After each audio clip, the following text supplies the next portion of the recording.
सत्ता का दुरुपयोग, अनैतिकता, भ्रष्टाचार का जो जीता जागता स्मारक है वो है भारतीय जनता पार्टी का गुरुग्राम स्थित गुरु कमल भाजपा कार्यालय। ये भाजपा कार्यालय नहीं,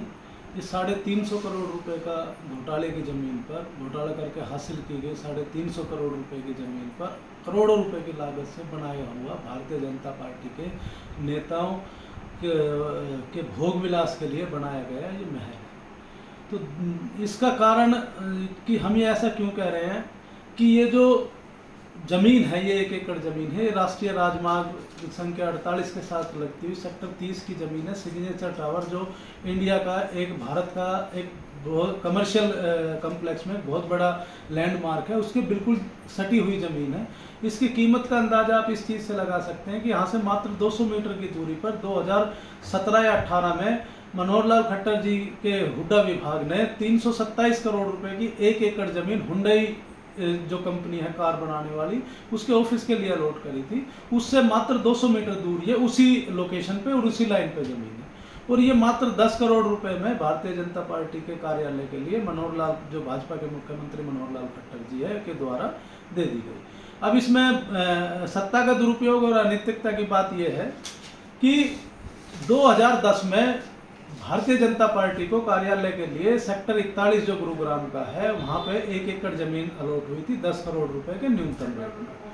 वो जो ज़मीन थी हरियाणा शहरी विकास प्राधिकरण ने जो अधिकृत कर ली थी, लेकिन उस पर स्थानीय लोगों का जो कोई धार्मिक स्थल बना हुआ था, लोगों की भावनाएं थी, लोग पूजा पाठ कर रहे थे, उसके बावजूद भी हरियाणा शहरी विकास प्राधिकरण ने इस भूमि को अधिकृत कर लिया था। तो वहाँ पे ग्रामीणों का विरोध था इस जमीन को किसी को अलॉट करने के लिए। 2018 में मनोहर लाल खट्टर जी जो भाजपा के मुख्यमंत्री है, जो हरियाणा शहरी विकास प्राधिकरण के इंचार्ज भी है, ने एक प्लानिंग के तहत, एक योजना के तहत, पूर्व नियोजित योजना के तहत उस जमीन पर, विवादास्पद जमीन पर जिसमें स्थानीय लोगों की भावनाएं जुड़ी हुई थी, जबरदस्ती भारतीय जनता पार्टी को कब्जा दिलवा दिया, बंदूकों के साए में, भारी पुलिस फोर्स की मौजूदगी में, और वहां पे अपने कार्यालय के लिए खुदाई शुरू कर दी पूर्व नियोजित योजना के तहत, क्योंकि पता था ये विवादास्पद जमीन है, इस पे भारतीय जनता पार्टी के कार्यालय बनना मुश्किल है। उसके बावजूद भी उसका कारण ये था कि मनोहर लाल खट्टर जी भारतीय जनता पार्टी को मोटा फायदा देना चाहते थे स्थानीय निवासियों के विरोध की आड़ में। उसके लिए मनोहर लाल खट्टर जी ने सेक्टर 41 की जमीन, जब ये हुआ कि भाई यहाँ पे भाजपा कार्यालय नहीं बन सकता, तो मात्र 10 दिनों के अंदर सेक्टर 30 में जो जिस जमीन पर अब ये गुरु कमल बना हुआ है, ये जमीन उसी 10 करोड़ रुपए के न्यूनतम रेट में उस प्लॉट के बदले में अल्टरनेटिव प्लाट के तौर पे, वैकल्पिक प्लाट के तौर पर अलॉट कर दी। दोस्तों, आपको पता है कि किस प्रकार हुड्डा में जिनके प्लॉट अलॉट हुए हैं, जो लोग जानते हैं उनको पता है कि अल्टरनेटिव वैकल्पिक प्लॉट के लिए वो कितने सालों से धक्के खा रहे हैं। लेकिन भारतीय जनता पार्टी के मुख्यमंत्री मनोहर लाल खट्टर जी ने तत्परता दिखाते हुए भारतीय जनता पार्टी के कार्यालय के लिए ये जमीन मात्र 10 दिनों में अलॉट कर दी, उसी 10 करोड़ रुपए की कीमत। अब इसमें अनैतिकता ये है दोस्तों कि जो हुड्डा के अल्टरनेटिव प्लॉट की पॉलिसी है हरियाणा शहरी विकास प्राधिकरण की, वो बिल्कुल स्पष्ट कहती है, where Hooda could not deliver the possession of plots due to litigation pending in the court by the original landowner,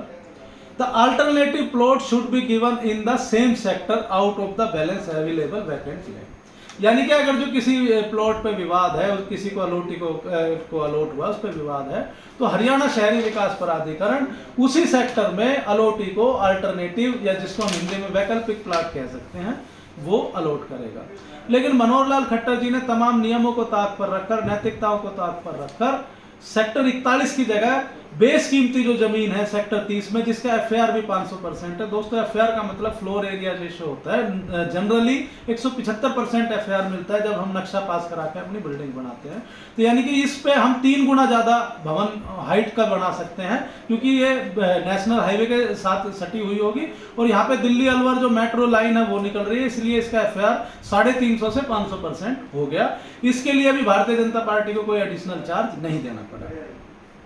अब दोस्तों आ जाती है, ये तो होगी इसके अलॉटमेंट में फर्जीवाड़े के बाद। अब इसके बाद आ जाती है कि इस भवन को बनाने के लिए, इस महल को बनाने के लिए जो करोड़ों रुपए, 30-40 करोड़ रुपए का खर्चा कहां से आया है? क्या आम जनता ने चंदा दिया है, या भारतीय जनता पार्टी के जो भ्रष्ट नेता हैं, जिन्होंने भारतीय जनता पार्टी की मनोहर लाल की ईमानदारी की सरकार में अवैध कॉलोनियां काटकर, अवैध काम करके, अवैध धंधे करके अरबों खरबों रुपए की दौलत जुटाई है, वो नेता, वो ठेकेदार, वो अफसर, उन्होंने अपनी पाप की कमाई में से थोड़ा सा हिस्सा इस भारतीय जनता पार्टी के महल को बनाने के लिए दे दिया। तो हमारी दो मांगे हैं। एक तो मनोहर लाल खट्टर जी तुरंत प्रभाव से इस गलत तरीके से अलॉट किए गए सेक्टर 30 की जो भाजपा प्लॉट है, इसको भवन को तुरंत अलॉटमेंट रद्द करे, सरकार इसको अपने कब्जे में ले और यहाँ पे एक अस्पताल जो इस बिल्डिंग में एक 100 बेड का या 50 बेड का जो बन सकता है वो अस्पताल बनाए। दूसरा, भारतीय जनता पार्टी के कर्णधार और मनोहर लाल खट्टर जी जो नैतिकता की बात करते हैं, वो जिन जिन लोगों ने, जिन अफसरों ने, जिन भाजपा नेताओं ने इस